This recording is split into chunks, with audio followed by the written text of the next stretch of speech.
નમસ્કાર મિત્રો તળાજા ગઢડામાં જોખમ ભારતીય જનતા પાર્ટીને તળાજા વલભીપુરમાં જોખમ જોવા મળી શકે છે। તળાજા ગઢડાની બેઠક એ છે જે 2027માં પરિણામ સાથે ભારતીય જનતા પાર્ટીને ચોંકાવી શકે છે।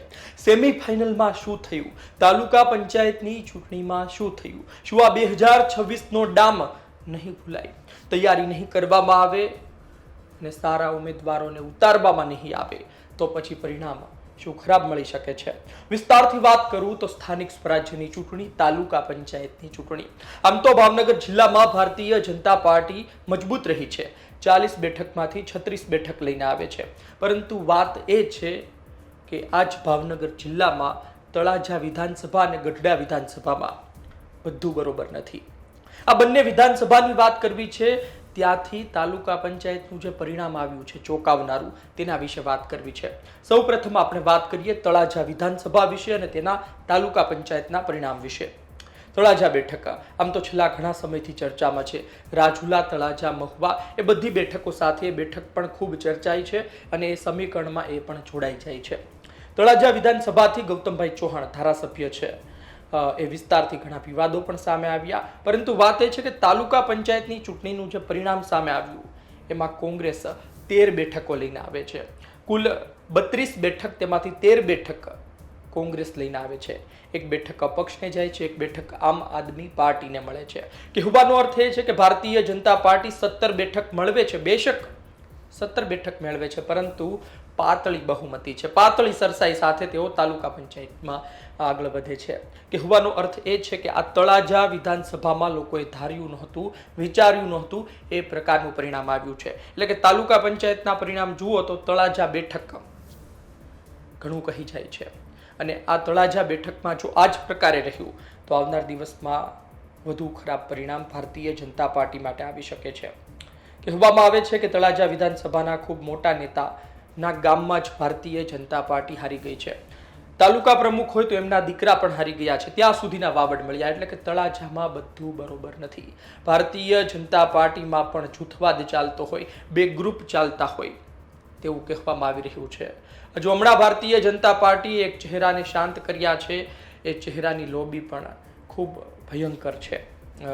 મહિલા ચહેરો પણ ત્યાંનો ખૂબ પ્રખ્યાત છે અને કહેવામાં આવે છે કે તેની અવગણના, તેમને સાઈડમાં કરવામાં આવ્યા, ત્યારબાદ આ પડઘા પડ્યા છે, આ પરિણામ આવ્યું છે। એટલે કે તળાજા વિધાનસભામાં બધું બરોબર નથી। કોંગ્રેસ આટલી બેઠકો લઈને આવે છે તો પડદા પાછળ શું ભારતીય જનતા પાર્ટીના નેતાઓએ મદદ કરી હતી? વાત તો એ પણ છે।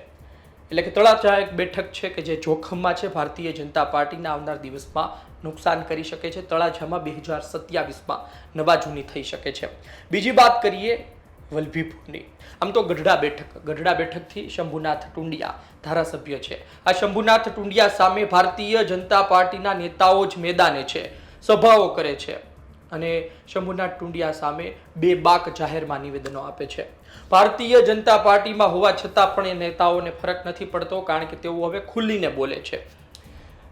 ઘણા મહિનાઓ થઈ ચૂક્યા, ભાવનગર જિલ્લાના પૂર્વ પ્રમુખે એક મોટું સંમેલન પણ બોલાવ્યું હતું સરપંચોનું, અને ત્યારબાદ હવે પરિણામ મળ્યું છે। ગઢડાના વલભીપુર તાલુકા પંચાયતમાં એવા સમીકરણ બન્યા, એવી સોગઠાબાજી થઈ કે ભારતીય જનતા પાર્ટીના ત્યાંના ધારાસભ્ય પણ વિચારતા થઈ ગયા હશે કે આ શું થઈ ગયું।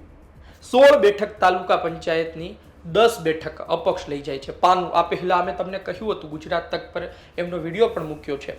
બ્રિજરાજસિંહ ગંભીરસિંહ ગોહિલ એ અને એમના પત્ની બંને જિલ્લા પંચાયત 2 બેઠકો તો જીતે જ છે, પરંતુ આ સાથે 10 તાલુકા પંચાયત લઈ જાય છે। કહેવાનો અર્થ એ છે કે વલભીપુરમાં બધું બરોબર નથી, અને તેઓ દાવો કરી રહ્યા છે કે ભારતીય જનતા પાર્ટીના નેતાઓ તેમની સાથે હતા, અને તેમનું કહેવું એ પણ છે કે ભારતીય જનતા પાર્ટીના કાર્યકર્તાઓમાં નિરાશા છે। એની પાછળનું કારણ છે ત્યાંના ધારાસભ્યો અને એમની ટીમ, જેમના પર આક્ષેપ થતા રહ્યા છે ભ્રષ્ટાચારના। એટલે વાત એ છે કે જો તમારા ધારાસભ્યો ભારતીય જનતા પાર્ટીના હોય અને ત્યાંથી અપક્ષ બોડી બનાવે, અપક્ષ જીતીને આવે, એ પણ કંઈ ને કઈ રીતે ભાજપના નેતા સાથે સંકળાયેલા હોય, તો પછી 100% ત્યાં જૂથવાદ ચાલે છે, 100% ત્યાં ગ્રુપ ચાલી રહ્યા છે અલગ અલગ। બ્રિજરાજસિંહ ગોહિલ પાછા ઝિરાજસિંહ જાડેજાને ફોલો કરે છે, ઝિરાજસિંહ જાડેજાને આદર્શ માને છે। જીત બાદ તેઓ ગીતાબાને ત્યાં મળવા પણ ગયા હતા, અને ગોંડલ પણ પહોંચ્યા હતા. એટલે કે ભારતીય જનતા પાર્ટીના નેતાઓ ભારતીય જનતા પાર્ટીને કાપી રહ્યા હોય તેવું સ્પષ્ટ ચિત્ર સામે આવી રહ્યું છે. વાત એ છે કે નારાજગી શું કામ છે, વાત એ છે કે મતભેદ શું કામ છે, વાત એ છે કે એકબીજાની સામે કામ શા માટે કરી રહ્યા છે. ભાવનગર જિલ્લામાં ભારતીય જનતા પાર્ટી મહાનગરપાલિકામાં સારું પરિણામ લાવે છે, મહુવા નગરપાલિકામાં કોંગ્રેસ સારું પરિણામ લાવે છે, પરંતુ એ બહુમતી નથી, 12 જેટલી બેઠકો આવે છે. કહેવાનો અર્થ એ છે કે આ બે તાલુકા પંચાયતના પરિણામ આવનાર દિવસમાં ભાજપને દજાડી શકે છે. ભાજપ પાસે હવે લાંબો સમય નથી.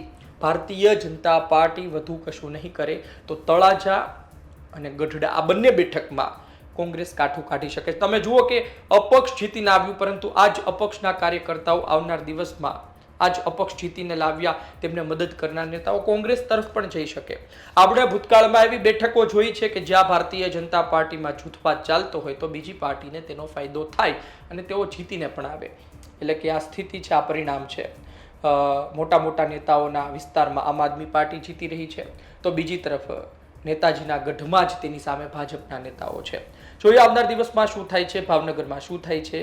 ભાવનગરમાં છેલ્લા અમુક મહિનાઓમાં ઘણી બબાલો થઈ, ઘણા વિવાદ થયા, પરંતુ આ વચ્ચે ભારતીય જનતા પાર્ટી પરિણામ લાવવામાં સફળ રહી છે, એ માનવું પડે. પરંતુ આ બેઠક છે, આ બંને જેના પર જોખમ છે. આપનો અભિપ્રાય લખજો. આપ શું વિચારો છો અને શું તમારું તેવું માનવું છે કે આનાથી પણ વધુ નુકસાન થવાનું હતું? આ તો ભારતીય જનતા પાર્ટીએ છેલ્લા દિવસોમાં કામ કર્યું, છેલ્લા સમયમાં મહેનત કરી એટલે આટલું ડેમેજ કંટ્રોલ થયું, બાકી સપાટો બોલાઈ જવાનો હતો. આપનો અભિપ્રાય લખજો. આપ શું વિચારો છો? ધન્યવાદ.